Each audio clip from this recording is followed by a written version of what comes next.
Hi friends, welcome to my channel. இன்றைக்கி நம்ம சேனலில் என்ன ரெசிபி பார்க்க போகிறோன்னா ஒரு ஸ்வீட் ரெசிபி தான்.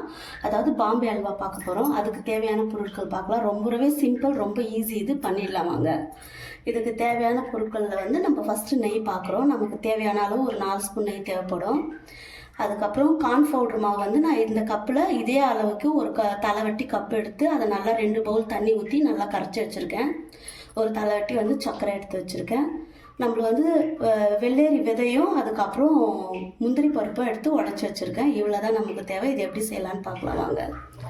இங்கே பாருங்கள், அடுப்பில் நான் வந்து ஒரு பாத்திரம் வச்சுட்டேன். இதில் வந்து இப்போதைக்கு நம்ம ஒரு 2 ஸ்பூன் நெய் விட்டுக்கலாம்.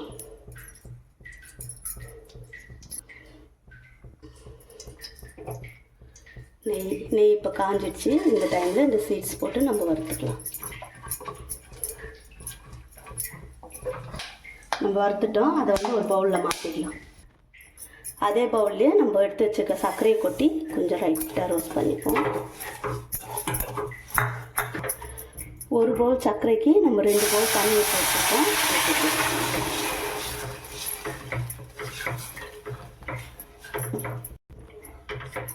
சர்க்கரை போட்டு நம்ம 2 தண்ணி ஊற்றி வச்சுட்டோம். இது நல்லா கொதிக்கிட்டோம். அப்புறமா நம்ம மாவு போடலாம். இப்போ இந்த டைமில் நம்ம கரைச்சி வச்சுக்கிற மாவு ஊற்றிக்கலாம்.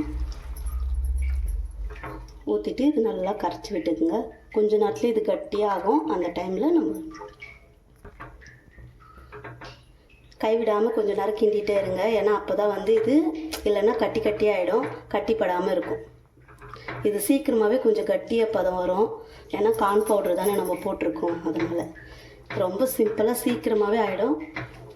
பாருங்கள், இப்போவே கட்டிப்பட ஆரம்பிக்குது பாருங்கள். மீடியம் ஃப்ளேமில் வச்சுக்கோங்க. இந்த ஸ்டேஜில் நம்ம கொஞ்சம் ஃபுட் கலர் ஆட் பண்ணலாம். உங்களுக்கு வேணும்னா நீங்கள் ஆட் பண்ணுங்கள், இல்லைன்னா நீங்கள் அப்படியே கூட செஞ்சுக்கலாம்.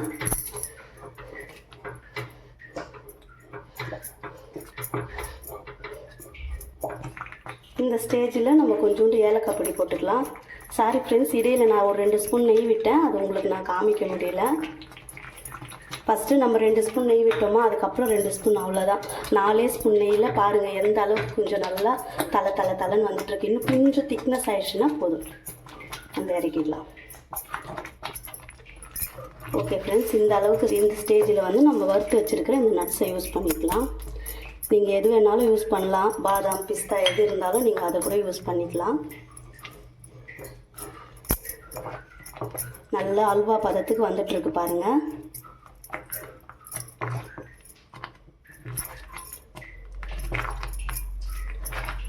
எப்போவுமே அல்வா பதம்ன்றது வந்து நம்ம இப்படி பார்க்கும்போது இது மாதிரி ஒரு மாதிரி லைட் லேயராக தெரிஞ்சு பாருங்களேன். இதுதான் நமக்கு அல்வா பதம் வந்துட்டுருக்குன்னு அர்த்தம். ஒரு 2 செகண்டு தான் போதும். ஓகே ஃப்ரெண்ட்ஸ், இங்கே பாருங்கள், இந்த அளவுக்கு நமக்கு போதும். இப்போ நம்ம ஸ்டவ் அமுத்திடலாம். அமுத்திட்டு இங்கே பாருங்கள், நான் ஒரு பிளேட்டில் நல்லா நெய் தடவிட்டு அதில் கொஞ்சோண்டு நட்ஸு போட்டு வச்சுருக்கேன். அவ்வளோதான். இதிலே நம்ம வந்து இதை ஊற்றிடலாம். உங்கள்கிட்ட ட்ரே இருந்துச்சுன்னா நீங்கள் ட்ரே யூஸ் பண்ணிக்கோங்க. அவ்வளோதாங்க. இது நல்லா செட் ஆகிறதுக்கு நம்ம ஒரு 2லேருந்து 3 மணி நேரம் அப்படியே விட்டுடலாம். இது நல்லா ஆறின பிறகு தான் செட் ஆகும். செட் ஆன பிறகு நம்ம கட் பண்ணிவிட்டு இது எப்படி இருக்குன்னு பார்க்கலாம்.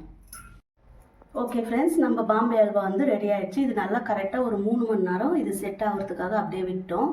இப்போ பாருங்கள், பீஸ் போட்டு வச்சுருக்கோம். நல்லாயிருக்கு. இதே அளவுகளோட கரெக்டாக இதே மாதிரி செய்யுங்க. சூப்பரான பாம்பே அல்வா ரெடி ஆகிடும். ஓகே ஃப்ரெண்ட்ஸ், இன்றைக்கி நம்ம சேனலில் பாம்பே அல்வா பார்த்தோம். அதை எப்படி செய்யறதுன்னு நம்ம பார்த்தோம். இன்னொரு நாளைக்கு இன்னொரு ரெசிபி பார்க்கலாம். ஓகே, பாய்.